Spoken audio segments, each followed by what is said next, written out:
ஒரு ஸ்பூன் மாதிரி போட்டு கரண்டி மாதிரி போட்டு டீ போட்டு விட்டீங்க அப்படின்னா இது வந்து சா. ஓகேங்களா? அடுத்தது சா அப்படின்னு, ரெண்டாவது சா அப்படின்னு பார்த்தீங்க அப்படின்னா சிம்பிள் தான். 3ஆம் நம்பரை திருப்பி போடணும். அதாவது 3ஆம் நம்பரை திருப்பி கொஞ்சம் சைடு வாக்கில் எப்படி போடணும், இப்படி போட்டு ஒரு ரவுண்டு போட்டு விட்டுறீங்க, ஒரு முட்டை போட்டு விட்டுறீங்க. போட்டு விட்டு மேலே சின்னதாக ஒரு டீ போடுறீங்க. இது வந்து சா. இது வந்து சா, இச்சா அப்படிங்கிற மாதிரி நீங்கள் படிக்கணும். சா. ஓகேங்களா? அந்த உச்சரிப்பு உங்களுக்கு அப்படி வரணும். சா. இப்போ 2வது சா வந்து இப்படி தான் உங்களுக்கு என்ன ஆகுங்க, ஹிந்தியில் எழுதுவாங்க. அடுத்தது 3வது வந்து ஜா.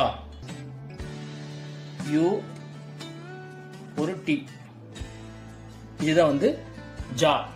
ஹிந்தியில் வந்து இதுதான் வந்து ஜா. இதை மனசில் வச்சுக்கோங்க. சரிங்களா?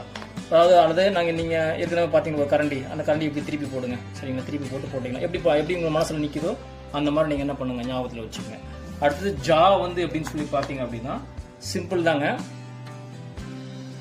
எஸ் மாதிரி ஒன்று போட்டு, அதான் ஈ போட்டீங்க தெரியுங்களா, அதே தான் உயிரெழுத்துக்கள்ல அதே தான்.